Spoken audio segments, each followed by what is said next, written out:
the Sports Betting Network. The numbers told the story, they always do. It's one of those idiots who believe in analytics. This is a numbers game with Gil Alexander on VSiN.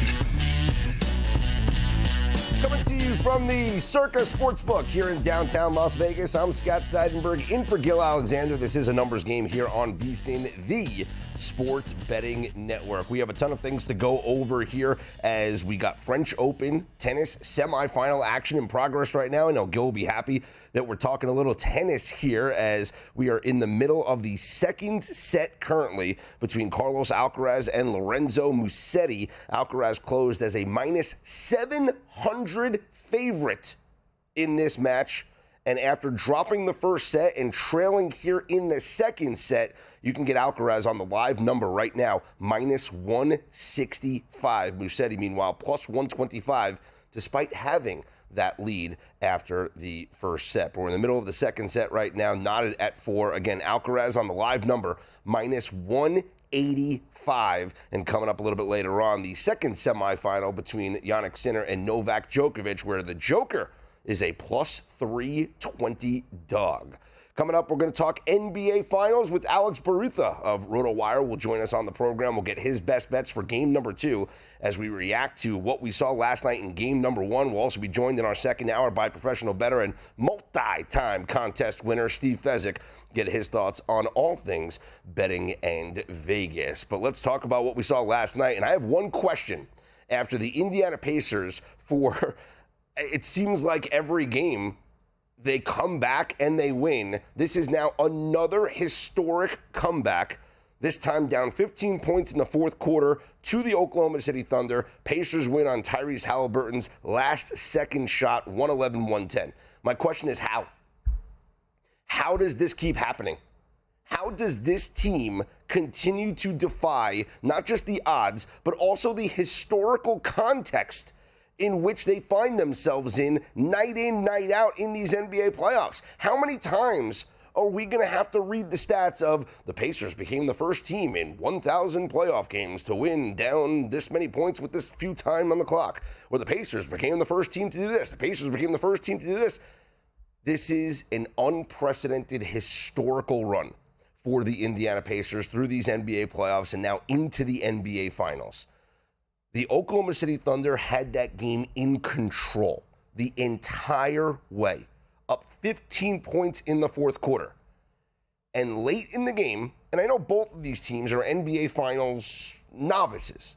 There's no experience. Pascal Siakam is the only one with experience here, and he's on the Indiana Pacers. But the Thunder looked like a team last night, late in the game, that has not been in this moment before. Which is crazy to say because they found themselves in a lot of tough moments in this postseason. But the Pacers, meanwhile, the first 15-point fourth quarter comeback in the NBA Finals since the 2011 Dallas Mavericks, who were also coached by Rick Carlisle. So you have a head coach that's been there, done that before. You have a group of players that throughout this postseason has been there, done that before. So it's no wonder why they find themselves comfortable in these late game situations, no matter how much they're trailing by. And for Tyrese Halliburton, who scored 14 points last night, just let that sink in for a moment. Only 14 points. Shai Gilgeous-Alexander had a magnificent performance, 38 points for the MVP. Tyrese Halliburton scored just 14 points, but the biggest 2 when it mattered the most. And now you look at this run for Halliburton throughout these NBA playoffs. Few players have an opportunity to hit game-tying or game-winning shots in the final minute in multiple playoff games in their entire careers. Halliburton's done it 4 times in these playoffs. It's unbelievable what he has done here in the postseason as far as game-tying or game-winning shots. And I saw an incredible stat given out by the great Tom Haberstra on Twitter last night. Tyrese Halliburton's effective field goal shooting in the final minutes and 2 minutes of the games is over 100% because it magnifies the moment of the game. It magnifies three-pointers as well. He's 13 of 15 on game-tying or go-ahead shots in this postseason in the final 2 minutes. He's 6 of 7 when taking the shot to tie or take the lead in the final 90 seconds. Historic stuff here for Tyrese Haliburton. Historic stuff for the Indiana Pacers. Now the question is not how they've done it, but how can we as bettors take advantage of it? You see, in game number 1, I came on VSiN, and I'm talking on every show I'm on about how the numbers are strongly in favor of the Oklahoma City Thunder dominating the first half. And we saw it. They covered the 5.5 in the first half last night. Easy bet. We cashed it. I also had Thunder wire to wire. Didn't cash that because they had the lead for the entire game except for the final 0.3 of a second, thanks to Tyrese Haliburton's shot. But now how do we take advantage of another historic collapse by a team in the NBA playoffs? I mean, we saw it from the Knicks against the Pacers in game 1 of the Eastern Conference Finals. We saw it from the Cavs, obviously. We see it from everybody that plays the Pacers. And the way we look to take advantage of it is by looking at the Oklahoma City Thunder in the first quarter of game number 2. Now, this is, yes, the zigzag, which we can talk about how profitable that's been throughout this entire NBA playoffs. And just in the history of going through the NBA playoffs, the zigzag has been a profitable strategy. Just betting on the team that lost the previous game to cover the spread, you are crushing it. In this postseason alone, you're over 60% ATS. But why in the first quarter is this such a strong trend? Let me give you the numbers first, and then we can hypothesize why it's such a strong trend. In these NBA playoffs alone, this is going to be the 8th time where the home team has lost game 1 as the favorite. In game 2, in this postseason, in the 7 previous times, that home team in game number 2 is outscoring their opponent 31-17 in the first quarter. I'll repeat, 31-17. And it's something I've been on this entire postseason talking about, not just the teams that lose the game 1, the home teams that lose game 1 to bounce back and win the first quarter in game number 2, but also the opponent's team total to go under the first quarter in game number 2. These teams are only averaging 17 points per first quarter. Oh, and by the way, the Indiana Pacers have been that team. In the second round, Eastern Conference, Pacers win game number 1 in Cleveland against the Cavs. In game number 2, Pacers were outscored in the first quarter 32-15. They go under their first quarter team total. Cavs win the first quarter. Pacers against the Knicks in the Eastern Conference Finals. Game number 1, they win, historic fashion, on the road. Game number 2, Knicks win the first quarter, 26-24. Pacers go under the 25.5 of their team total in the first quarter. Knicks win the first quarter. And by the way, that 24 points, the most points that any team has scored in this postseason in this situation. From the Oklahoma City Thunder perspective, look at what they did in game number 2 against the Denver Nuggets. They lose game 1 as the home favorite.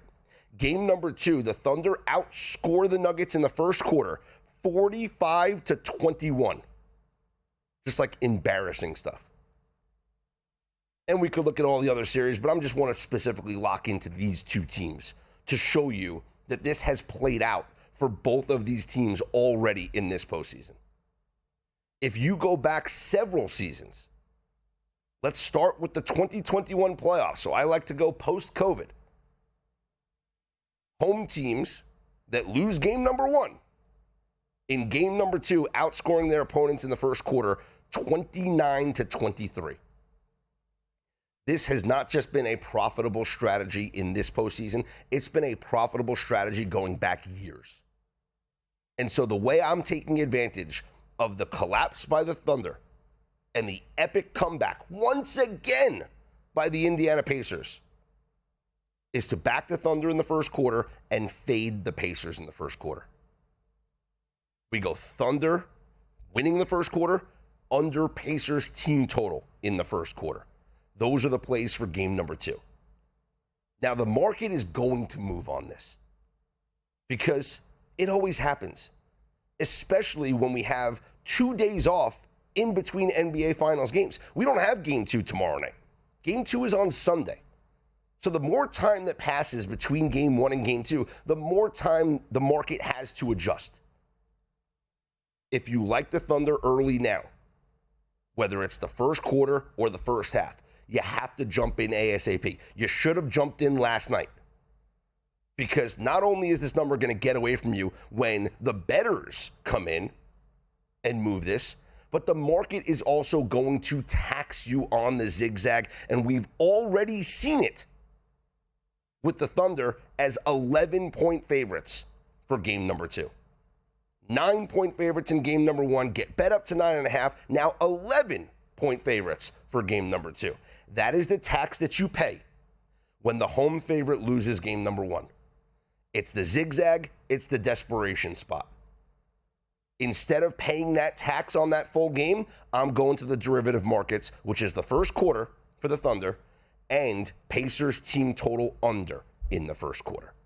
I'm Scott Seidenberg. You can hit me up on Twitter at ScottsOnAir, ScottsOnair. Hit us up on the network at VSiN Live. We'll get more into the NBA Finals. Plus, Stanley Cup Final game number 2 is tonight. And we have lots to get into when it comes to Major League Baseball. And we'll update you on the French Open as well. I'm in for Gil Alexander. It's a numbers game right here on VSiN, the Sports Betting Network.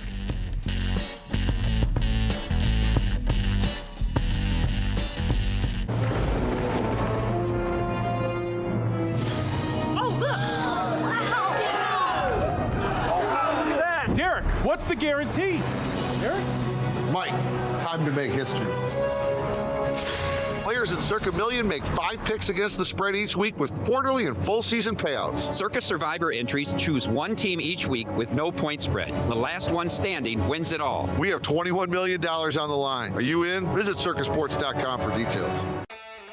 On the next edition of Prop Points, we'll start off the show reacting to all the action from Game 1 of the 2025 NBA Finals. Then we'll take a look at some player props for Game 2 of the Finals, which tips off on Sunday night. Bill Finley from Down the Stretch on SiriusXM will join the show to give out his favorite ponies for the Belmont Stakes. And finally, me and Brandon Kravitz from RotoWire will break down the Friday night slate in Major League Baseball. I'm Nick Whalen. Tune in to Friday's edition of Prop Points, 2 p.m. Eastern, only on VSiN, the Sports Betting Network. So, Paulie, have you had a chance to read the VSiN Daily yet? Yeah, came in at 3 a.m. What's Bill doing up that late? Well, rumor has it, it starts off with a 12-hour meditation session. Then he just pours himself over film and live TV, really focusing and taking it all in. Bill's in with the biggest insiders, talking trade secrets, strategies, the whole nine, absorbing the info. And then and only then can the writing process begin.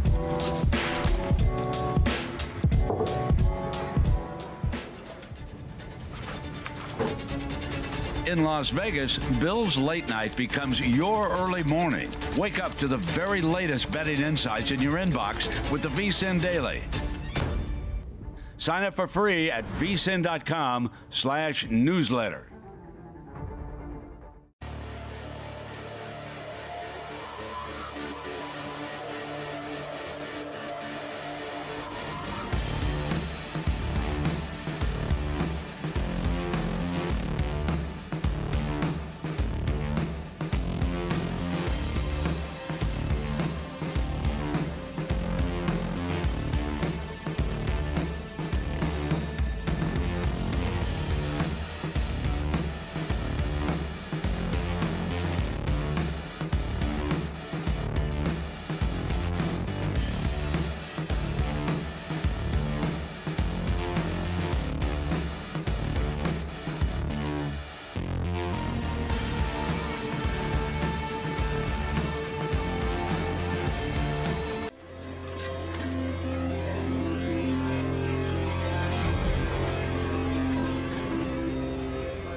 numbers game on VSiN, the sports betting network. Back here on A Numbers Game, I'm Scott Seidenberg in for Gil Alexander here on VSiN, the sports betting network. Always on Twitter at Scott's On Air. You can hit us all up on the network at VSiN Live. We're keeping an eye on what's going on at the French Open right now as we have a 5-5 tie here in the second set after Lorenzo Musetti, the dog, upset Carlos Alcaraz in the first set. So Alcaraz trailing 1-0 is now even 5-5 here in the second set. On the live number right now, you can get Carlos Alcaraz at minus 185. Keep in mind, Alcaraz closed at minus 700 to win this semifinal match at Roland Garros. So we're keeping an eye on the action going on there. Coming up a little bit later on, we got Jannik Sinner as a minus 425 favorite over Novak Djokovic. You can get plus 320 on the Joker. Stanley Cup final game number 2 is tonight in Edmonton with the Oilers once again a short favorite over the Florida Panthers. The Oilers in game number 1 closed as a minus 130 favorite, but then money came in on the Panthers. The market moved, and by the time we got to puck drop here at Circa, the Oilers were as low as minus 114 on the money line. Same thing for game number 2. Oilers open up as a minus 130 favorite, now down to minus 122, and actually minus 121 here at Circa, and other books are adjusting accordingly as money's coming in on the Florida Panthers to even up this series at a game apiece. And that's the thing. I just said the key word here, even. This is an even series. Well, maybe not after the Oilers win game number 1, but prior to game number 1, the Oilers were a slight favorite in the series at minus 120 because they have home ice advantage. Now, after game number 1, obviously the Oilers take game 1 and they have jumped to be a minus 210 favorite to win the series. I still believe this is a deep series. And looking at the series markets, you can get some plus money prices pretty much the same as it was before the series started on this series to go 6 or 7 games. The plus 205 for 6 games, the plus 200 for 7 games, that's what it was prior to the series beginning. So no real change in the market belief that this is going to be a deep series despite Edmonton winning game number 1. You see, the home team held serve. See, that was a tennis term I just stole there. You know, see, Gil will be proud. But what do we always say in a 7-game series? A series doesn't begin until a team loses a home game. Now, does home ice mean more in the NHL than it does in other sports? No, because we've seen road teams dominate. The benefit that you have being at home is you have the last change, so you can kind of manipulate your lines and get some players out on the ice against opposing teams' defense, depending on how you want to match up. If Chris Knoblauch, the head coach of the Oilers, doesn't want Connor McDavid on the ice when Sasha Barkov is on the ice for the Panthers, he can do that at home. And when the series shifts to Sunrise, Florida, well, Paul Maurice, the head coach of the Panthers, has the advantage there because he can make sure that when McDavid's on the ice, he has his best defensive forward, the Selke Trophy winner, as the best defensive forward in hockey this year, in Alexander Barkov on the ice. That's the home ice advantage. Now, I know some players, some goaltenders in particular, have much better home splits than road splits, but there's not that much of an edge. So the Oilers, slight favorites in this series because they have home ice advantage. I can tell you this, though. Looking at the lines for game number 1 and game number 2, when this series, regardless of the outcome of tonight's game 2, when this series shifts to Sunrise, Florida for game number 3, the Panthers will be heavier favorites on their home ice than the Oilers are in Edmonton. You can quote me on that because I'm almost, there's no such thing as a guarantee in life. I can pretty much guarantee that's going to be the case. You will not see the Panthers at minus 114 or minus 120 in game number 3. No, it's going to be like minus 135, minus 140, maybe even higher. Especially if they drop game number 2 tonight. Now, what did we see in game number 1? And what goes to overtime? A classic back-and-forth affair. Edmonton proving, much like the Indiana Pacers in the NBA, they're never out of any game. And that's the thing. The firepower of the Edmonton Oilers is so dangerous because no matter how many goals they're down, they are never out of any game. I go back to that series in the first round against the LA Kings. Edmonton drops the first 2 games in LA. In game number 3, they are trailing the whole way. They score a goal to tie it at 4 in the third period.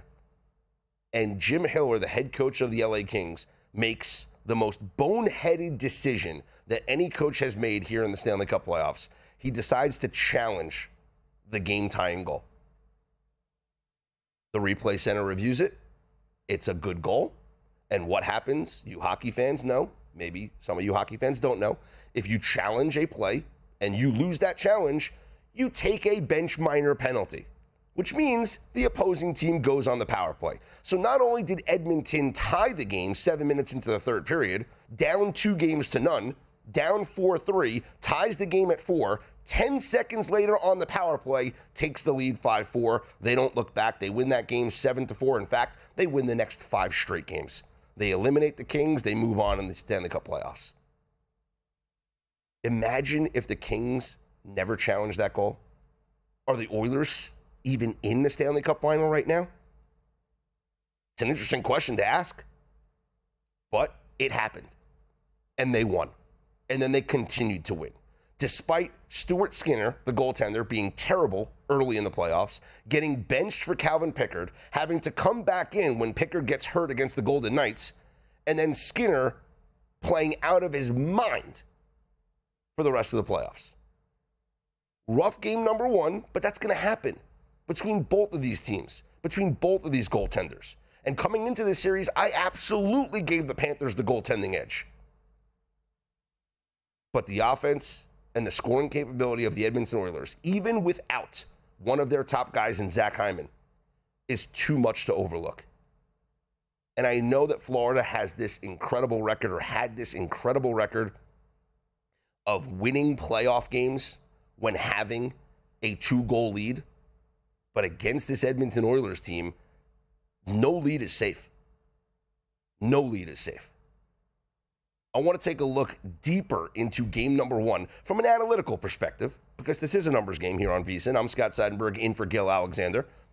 And if we look at some of the advanced numbers in game number 1, we see that in all situations, whether it was even strength or on the power play or on the penalty kill, the Edmonton Oilers had an expected goal number of 4.49 to the Florida Panthers' 3.88. And, well, it makes sense. Edmonton won by 1. Let's dive further. Corsi is a stat that NHL Analytics use to determine your possession. How many shots are you getting off over the course of the game? There's 2 different stats that define it. There's your Corsi percentage and your Fenwick percentage. Corsi percentage defines every shot attempt that you take over the course of a game. Whether it's blocked, whether it misses the net, doesn't matter. You try and take a shot in the NHL, it goes into that category. Fenwick, on the other hand, takes out block shots. It measures how many shots are you getting through to the net. And to me, it's a measure of your success, a better measure of your success over the course of an NHL game. Because what's the goal, right? Pucks on net, pucks on net. So let's look at game number 1. Corsi, so all the shot attempts, and again, I'm looking at the entirety of the game, not just on the power play or the penalty kill. Edmonton, 89, Florida, 84. Very even. Of those shots, the ones that got through to the net, 66 for Edmonton, 59 for Florida. Again, pretty even. Total shots on goal, though, see, this is the kicker. Of those shots that you take, how many are actually on goal? 46 for Edmonton, 32 for Florida. That was your biggest edge in the game. High danger chances, 17 total for Edmonton, 12 for Florida, and 3 high danger goals to 2. The difference in the game was the pucks that actually got through to the net for the Oilers as opposed to the ones that did not for the Florida Panthers. Florida's going to have to do a much better job of getting the puck on goal in game number 2 tonight if they hope to even up this series at a game apiece. We'll update you on the Conn Smythe odds as our best bet is looking great right now after game number 1. But is there still value on that board? Not just on that pick, but on others. We'll answer that question, plus give you the best bets for that game coming up tonight. Plus, we have to get into the Major League Baseball schedule. We got a full slate of games tonight. Will the Colorado Rockies make it 4 straight wins? There's no way that's going to happen, right? Maybe. Hey, want to bet smarter? Start with Smarter Insights. Right now, you can check out Matt Grissom's College World Series Super Regionals guide, Greg Peterson's Major League Baseball best bets, and the Acorn Stakes preview and Saratoga best bets. Belmont Stakes is coming up. Plus, later on today, Jonathan Davis with his Game 2 picks for Panthers Oilers. Zach Cohn's got French Open best bets, and Tyler Shoemaker's WNBA picks. Sign up for as little as $9.99 to get full access to VSiN articles. Head to vsin.com/subscribe.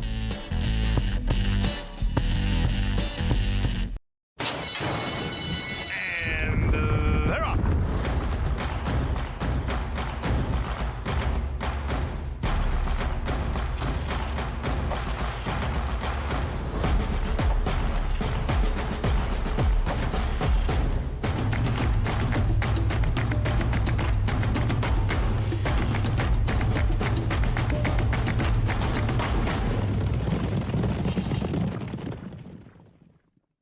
Right now, you can get an entire year of VSiN Pro for just $1.99. Plus, we'll throw in a free pre-order of VSiN's own Josh Applebaum's new book, The NFL Sharp Betting Playbook. That's 12 months of expert picks, exclusive betting splits, and access to the upcoming NFL betting guide. Applebaum's new book is the ultimate resource for bettors looking to understand line movement, spot sharp action, and make smarter, data-driven decisions all season long. Sign up now at VSiN.com/subscribe and use promo code BOOK to get in on this offer and join us on the Sports Betting Network.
This is VSiN, the Sports Betting Network.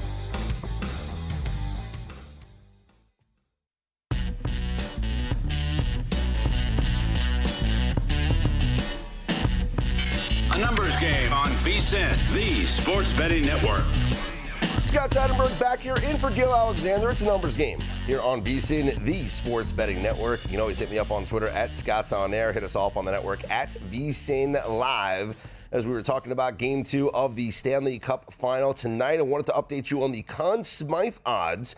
And the Conn Smythe Award, of course, goes to the MVP of the entire postseason, not just the MVP of the Stanley Cup Final. Connor McDavid was your overwhelming favorite coming into this series, and his odds have shortened up naturally with the Edmonton Oilers winning game number 1. So McDavid remains your betting favorite, but we have seen movement on other players. So right now, Connor McDavid is at minus 150. And if you look, the second favorite is Sergei Bobrovsky, the goaltender of the Florida Panthers, who prior to this series was at plus 250 odds. With him losing game number 1, he has dropped down to plus 400. I still believe that he is the deserving favorite to be the Conn Smythe winner should Florida win this series. Because if this series remains a high-scoring series, like we saw last night in the game number 1, 4-3. Florida's not going to win. Just put it that way. The higher scoring this series is, the more it favors the better offensive team in the Edmonton Oilers, even without Zach Hyman. They're still a better offensive team. The strength of the Panthers is their ability to limit scoring, and they have the goaltending edge in Sergei Bobrovsky. So if Florida's going to win these games, he's going to have to be playoff Bob, which he's fully capable of. He's got 3 shutouts in this postseason alone. And you know what? When this series goes back to Florida, he could pitch a shutout in either game 3 or game number 4. I actually might sprinkle on that at some point. He's that good.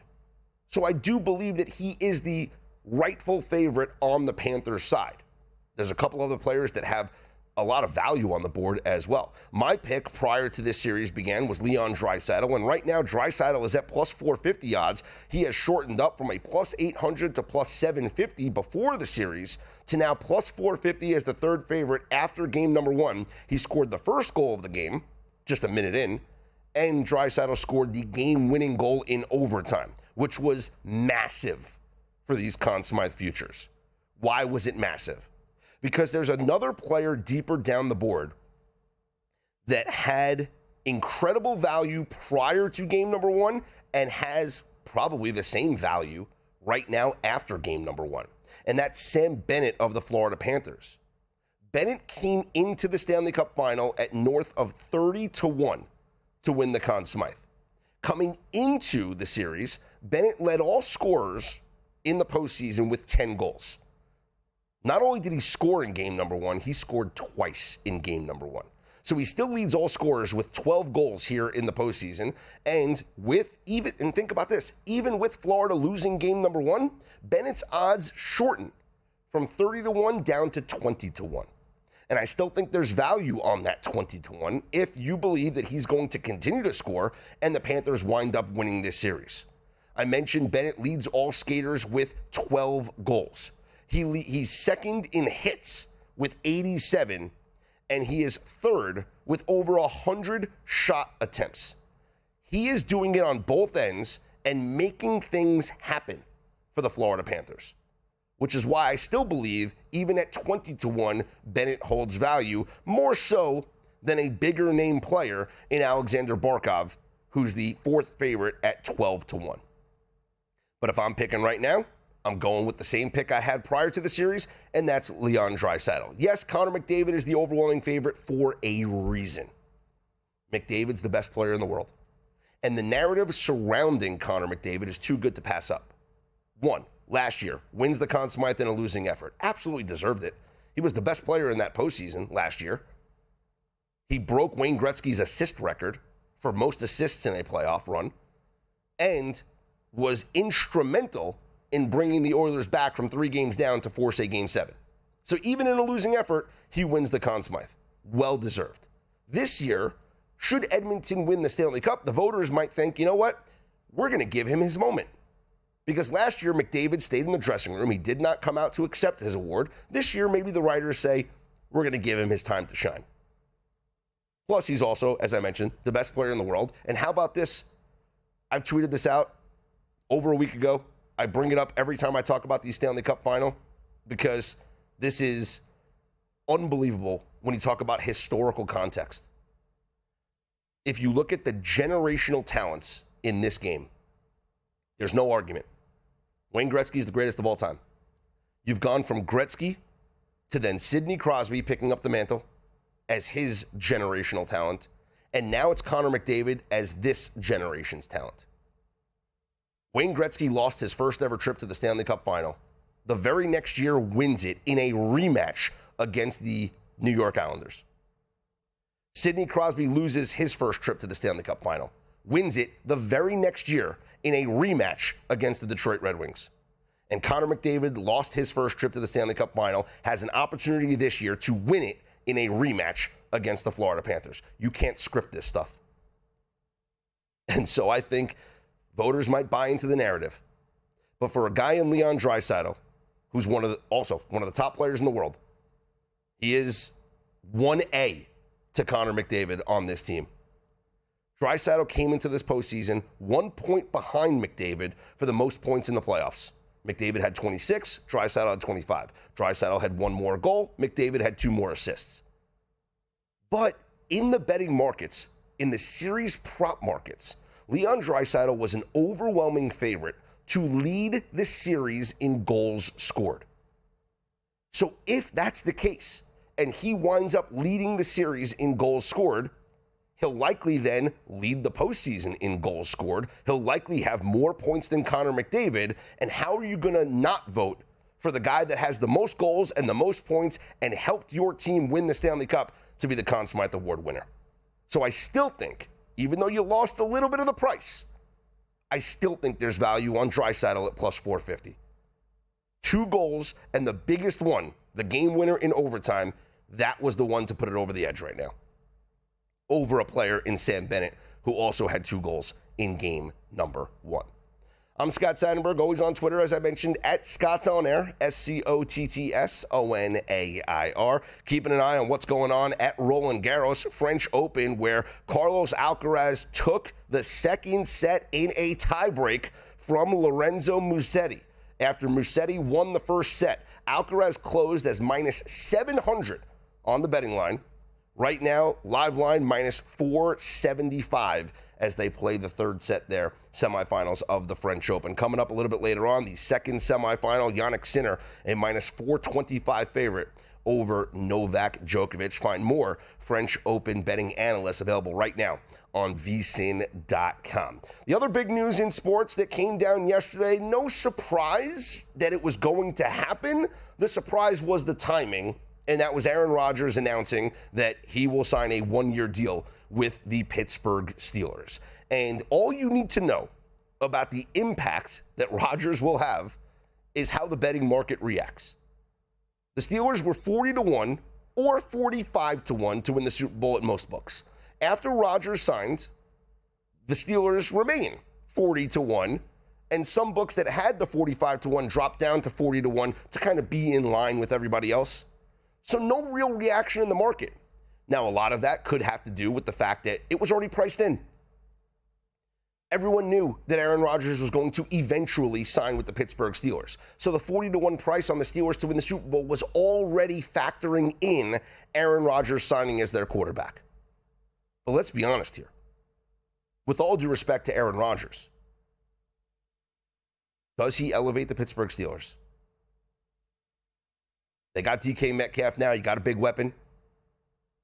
By the way, Mike Tomlin's never had a losing season. I don't know if you ever heard that before. But does Aaron Rodgers, at his age, with what he has done the past year and coming off the injury,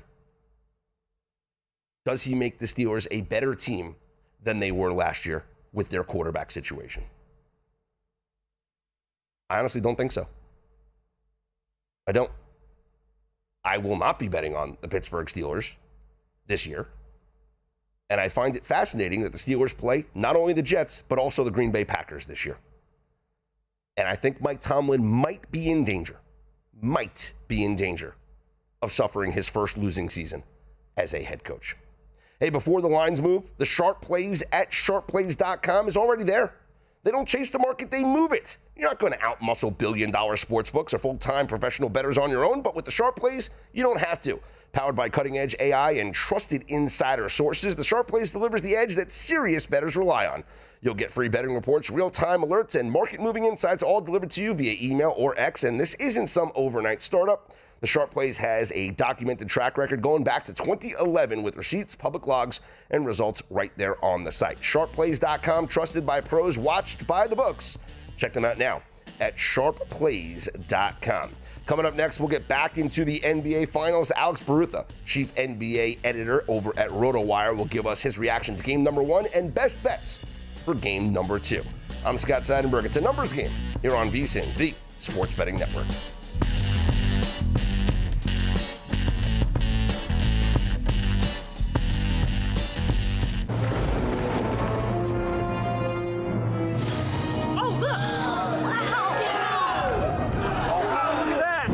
What's the guarantee? Eric? Mike, time to make history. Players in Circa Million make 5 picks against the spread each week with quarterly and full season payouts. Circa Survivor entries choose one team each week with no point spread. The last one standing wins it all. We have $21 million on the line. Are you in? Visit circasports.com for details. Your favorite VSiN shows and personalities are now available to download as podcasts. Catch every hour of our live broadcast with VSiN Best Bets, or find your go-to show and download it directly. Get instant reactions to last night's games, sharp analysis on today's biggest matchups, and everything in between. Whether you're commuting, working out, or just catching up, VSiN lets you take the action with you wherever and whenever you want. Search VSiN on your favorite podcast platform and get in on the action with VSiN, the Sports Betting Network.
VSiN, the Sports Betting Network. Back here on A Numbers Game, Scott Seidenberg in for Gil Alexander here on VSiN, the Sports Betting Network. And before we get to our guest and talk NBA Finals, we have breaking news in the NHL. The Dallas Stars have relieved head coach Pete DeBoer of his coaching duties. So Pete DeBoer no longer the head coach of the Dallas Stars. Dallas losing in the Western Conference Final to the Edmonton Oilers once again. And so Pete DeBoer is out as the head coach of the Dallas Stars. I don't think he'll be out of work long, but that is the breaking news coming down here in the last 10 minutes or so from Dallas Stars. Once again, firing their head coach, Pete DeBoer. We'll get plenty more reaction to this, plus also take a look at the Stanley Cup Final game number 2 coming up tonight a little bit later on. But right now, we head out to the Progressive guest line, and we welcome in Chief NBA Editor over at RotoWire. He is Alex Barutha to react to game number 1 of the NBA Finals and preview some best bets for game number 2. Alex, thanks so much for joining us here on VSiN. And look, people have called me a hater throughout these NBA playoffs because have I been putting down the Indiana Pacers? Absolutely. But I got to be honest with you, I don't understand how they're doing this. We could talk about the historical context of these comebacks. They had, 19 turnovers in the first half? How did they win this game last night? The thing about the Indiana Pacers, they have this baseline style of like, we're gonna play really fast, we're gonna get up and down the court, we're gonna push off misses, but they are able, as good as any team in the NBA, to morph their identity based on their opponent. And yes, they committed a ton of turnovers last night, which is not like them at all. But they were like, okay, hey, if Oklahoma City is going to go small to try to keep up with us, we're going to crash the offensive boards. And they had 13 offensive rebounds, which is a super high rate for them. And they were really efficient shooting the three. They just took open threes when they got them. Oklahoma City likes to pack the paint defensively. And so you're going to get some open threes, or at least lightly contested threes, and they were not shy about taking them, especially guys like Obi Toppin fired off 8 threes off the bench and was fantastic. So a lot of it was just the possession game, taking what the defense gives you. But man, the comebacks for Indiana, it really is unbelievable. Did the Thunder mess up last night by not having a bigger lineup on the floor in the final minutes or so? Because in my opinion, I want the big guys out there to get these rebounds in the final minute. When Shea misses that shot in, to maybe, put the Thunder up 3, would have been nice to have a big guy down there to get a rebound. Instead, the Pacers, who have shown this ability to score late in games, who have shown the ability to make these historic shots late in games, maybe it's better for Mark Daigneault and the Thunder to have a bigger, slower, albeit, lineup out there in the closing minutes. I was just surprised at Oklahoma City's lineup change in general. I know that you maybe want to play smaller to deal with the way Indiana runs.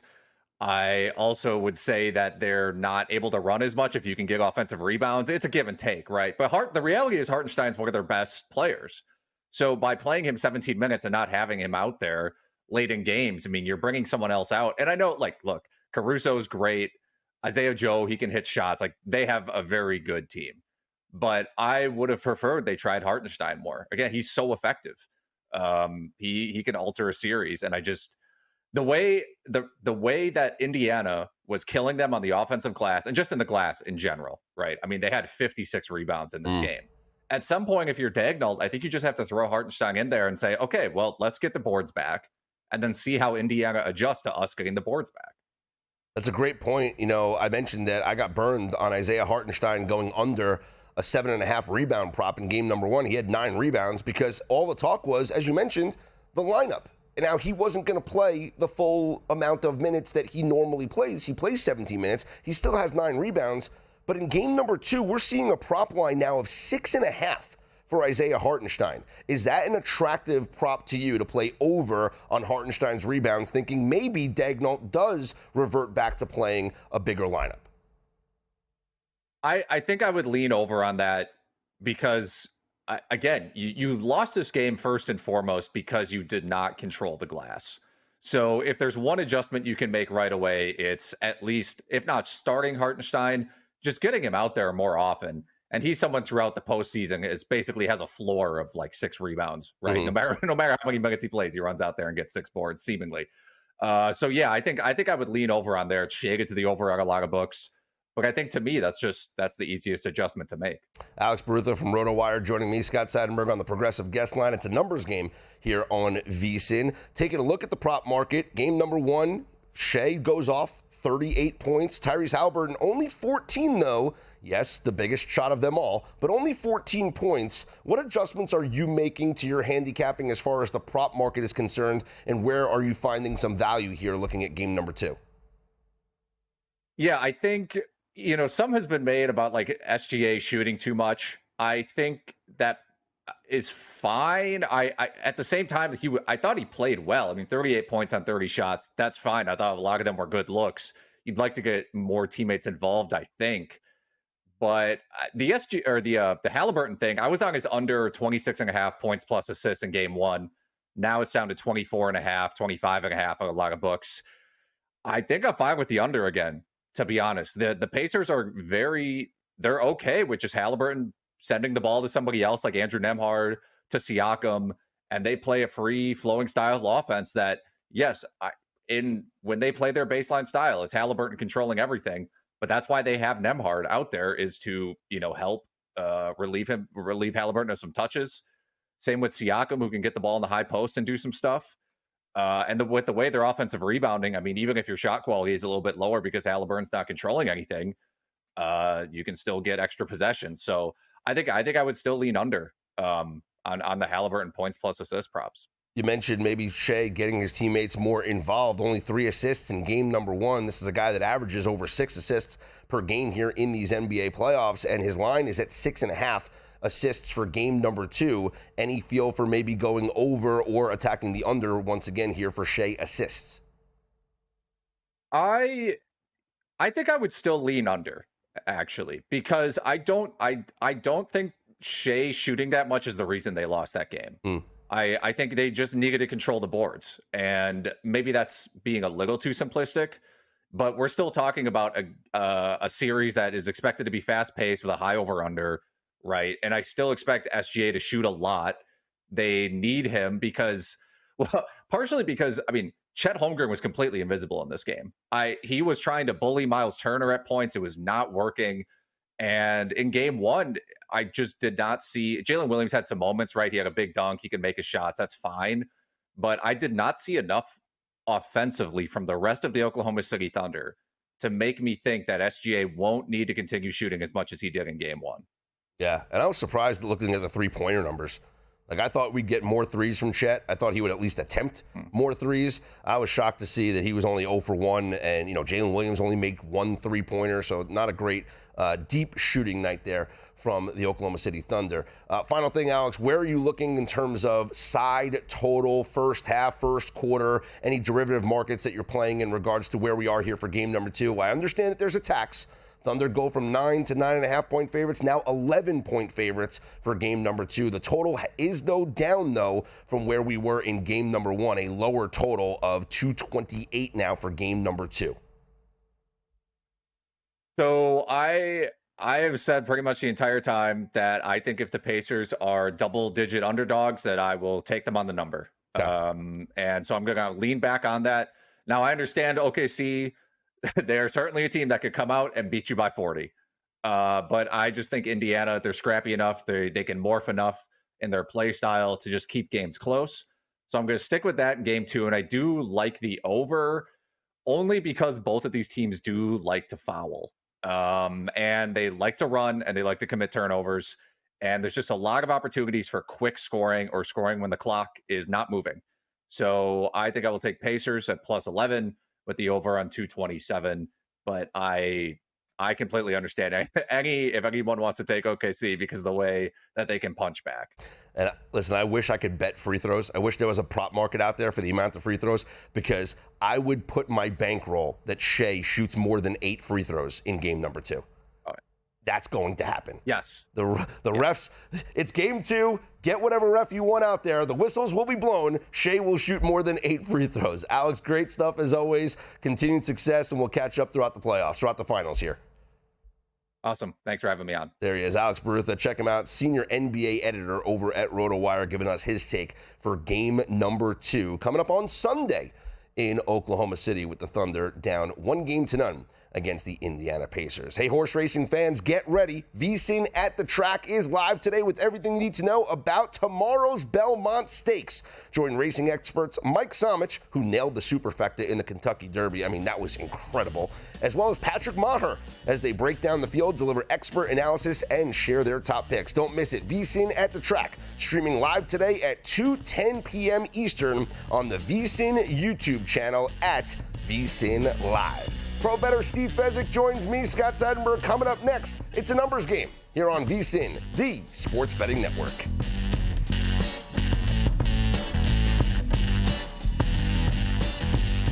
And we're out. Okay, give me 1 sec. I need to load funds into my gaming apps. Stormy, really